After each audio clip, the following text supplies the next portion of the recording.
My name is Neus Figueras and I'm a marine scientist and a writer who has united these two worlds in an exciting story of ocean protection for teens and adults. We've used these stories for centuries to explain facts about nature and society. We are predisposed to enjoy and remember them because they have that dynamism that can awaken our emotions. And when this happens, when a story resonates with the audience, then they get inspired. So let's find out the story that speaks to the heart about our precious oceans and inspires climate action. Out of the crystal clear waters of the Andaman Sea, more than 800 islands emerged. Some were tiny and so steep that only birds could visit them. Others stretched for miles beyond sight and provided quiet bays and snow-white beaches. Sailing the waters between these islands were the Moken, a very unique tribe as they spent most of their lives at sea, learning to swim before they could even walk. Lorac was one of them, the youngest son of a family of sea nomads. They lived together in a small wooden boat that served as their home, workplace, and refuge.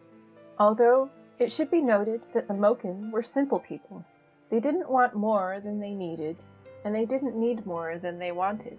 They were peaceful people and lived in harmony with nature. A series of unfortunate events, however, left Lorac trapped in an uninhabited island, a place of dangers where there was no food and from which he couldn't escape. He was in unknown territory, and even though he spent most of the day watching the horizon in search of boats, the probability of someone sailing through those waters was very low. Lorac was lonely and sad until he heard a strange voice made up of hundreds of girls' voices talking all at once. "Who's there?" said Lorac, startled. "Show yourself." "I can't get out, and if I did, you wouldn't see me anyways," said the plural voice. "Where are you?"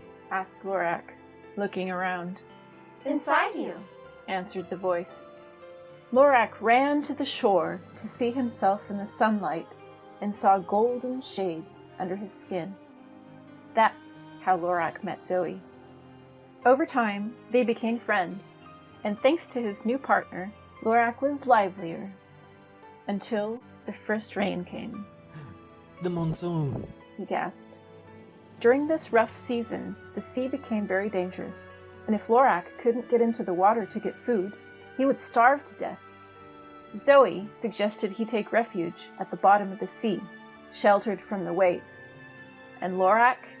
He thought his friend was crazier than he had imagined. "I knew you wouldn't dare," said Zoe. "but let me explain before you refuse." Lorac agreed, but he was sure nothing she said could convince him, for what she was proposing was impossible. But to his surprise, Zoe's plan didn't seem so bad, and so Lorac went to live under the sea. The transition wasn't easy, and unexpected difficulties arose. But in the heart of the ocean, Lorac joined a family of centenarian creatures and discovered the secrets of the coral reef. In this underwater world, time seemed to slow down, as corals live so long that what we perceive as days feels like hours to them. Therefore, Lorac was with his corals and his inseparable friend Zoe much longer than any person could have imagined. He spent his life among butterfly fish and angelfish, clownfish and damselfish who didn't need the help of any Prince Charming to defend their homes, barracudas as toothy as Count Dracula, masters of camouflage, sea urchins whose spines you could count if you couldn't sleep, multi-armed stars equipped with suction cups, psychedelic clams, the whole shark squad, and many others. A threat that affects the marine world, however, makes Lorac depart in a daring mission to find its origin and cure. He has to live in our world and become the voice of the ocean, for when the future is at stake, being a hero is the only choice. If you would like to embark on this adventure, please visit imwithlorac.com. You'll discover the details of this book, whose proceeds go into helping to tell its important message, and other 2 surprises or bonuses await you. The first is that you can download the electronic version of this book directly here where an optional donation can be made to encourage more people to live a true story to the good of our planet. The second is a small gift for those who leave a review of the book. Your words and actions today may raise a wave tomorrow. Thanks for watching.